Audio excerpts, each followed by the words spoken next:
కొంతమంది సైంటిస్టులు వెళ్ళారు. వాళ్ళందరూ కూడా బాటనీ అనే విభాగంలో రీసెర్చ్ చేసే సైంటిస్టులు అందరూ కూడా వృక్షాల మీద రీసెర్చ్ చేస్తూ ఉంటారు. సరే, వాళ్ళు అలా రష్యా దేశంలో ఆయా ప్రాంతాల్లో తిరుగుతుంటే ఒక క్లిఫ్ కనబడింది. అంటే ఒక కొండ, నిటారుగా ఉన్న కొండ ఒకటి కనబడింది. అక్కడికి వచ్చారు. కరెక్ట్గా ఇప్పుడు నేను స్టేజ్ మీద ఎలాగైతే నిలబడ్డానో ఆ క్రిందంతా పెద్ద లోయ ఉంటుంది. కొండ కరెక్ట్గా ఎవరో కట్ చేసినట్టుగా అలాగే ఉంటుంది. చాలా ప్రమాదకరం అన్నమాట. ఎంతో అనుభవం ఉన్న వాళ్ళు కానీ, లేకపోతే ఆ విధానంలో ట్రైన్ అయ్యే వాళ్ళు కానీ తప్ప ఆ కొండ కిందకి దిగలేరు. ఒకవేళ జారి పడ్డారంటే కింద పడిపోతారు. అలాంటి క్లిఫ్ ఒకటి కనబడితే వీళ్ళు దాని ఓరం నడుచుకుంటూ వస్తూ ఉంటే దూరంగా, అంటే ఆ క్లిఫ్ కి కొన్ని అడుగుల దూరంలో ఒక మొక్క ఆ రాతిలోంచి మొలిచింది. వాళ్ళు అనుకున్నారు, ఇదేదో చాలా ప్రత్యేకమైన జాతికి సంబంధించిన మొక్క, దీని మీద మనం రీసెర్చ్ చేయాలి. తమ్ముడు నువ్వు వెళ్ళి తీసుకురారా. నేను పడిపోతే ఎవరు రెస్పాన్సిబిలిటీ, నేను వెళ్ళండి. అలా 10 మంది ఉన్నారు కానీ ఎవడో వెళ్ళట్లేదు ఆ మొక్క తీసుకురానికి. అందరూ భయపడుతున్నారు. ఎందుకోసం?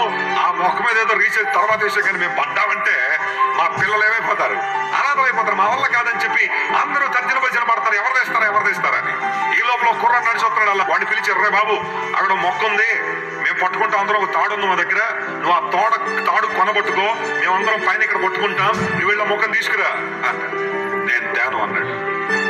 10 మంది ఉన్నారా, మేము నిన్ను పడేయం, నేను జాగ్రత్తగా మేము పైకి తీసుకొస్తాను, నీకు డబ్బులు కూడా ఇస్తామని వాళ్ళు ఎంతో కన్విన్స్ చేస్తారు. కానీ వాడు అసలు ఒప్పుకోవట్లేదు.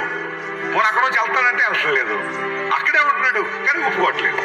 ఆఖరికి వాడు కనిపించింది, పోనీ నువ్వు మేమేం చేస్తే నువ్వు అది తెస్తావు చెప్పాను. ఏమిలా, అవి అక్కడే మా డాడీ ఉన్నాడు, ఆ మూల అది అక్కడ పని చేసుకున్నాడు.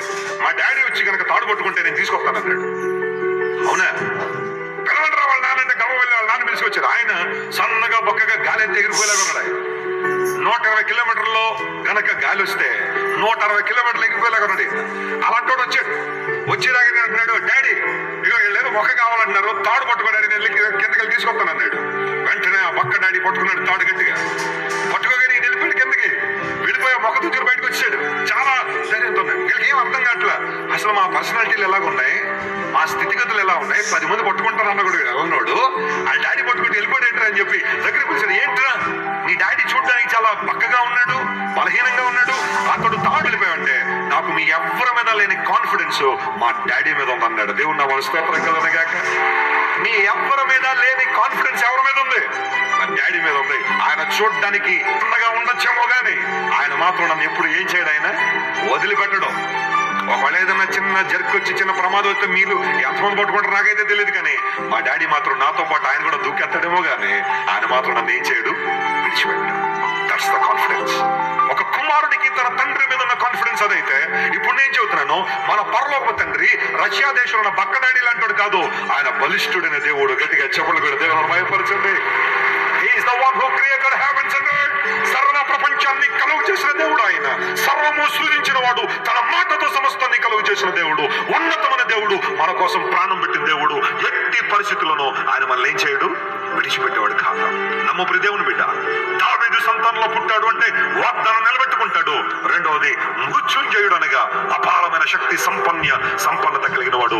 అలాంటి దేవుణ్ణి జ్ఞాపకం చేసుకోగలిగితే, అలాంటి దేవుణ్ణి స్మరించుకోగలిగితే నీ జీవితంలో ప్రతి కష్టము, ప్రతి ఇబ్బంది, ప్రతి వేదన, ప్రతి దుఃఖము, ప్రతి ఆందోళన, ఓటమి, వైఫల్యం నుండి దేవుడు ఈ ఉదయం కావాల్సిన పైకి లేవనెత్తగలడు. ఇంకెంతకాలం దేవుడు మర్చిపోతాం? కన్యక తన ఆభరణాలు మర్చిన, బిడ్డల కుమార్తె తన వడ్డానను మర్చిన, కానీ నా ప్రజలు లెక్కలేనని దినవల్ల నడిచిపోయారు. దేవుడు మర్చిపోవడం ద్వారా ఆయనకి ఏదో నష్టం వస్తుందని కాదు, దేవుడు బాధపడుతుంది. ఆయన మర్చిపోయి నష్టపోతుంది నువ్వే, నేనే. అందులో కూడా దేవుడు అంటున్నాడు, కమ్ బ్యాక్ టు మీ.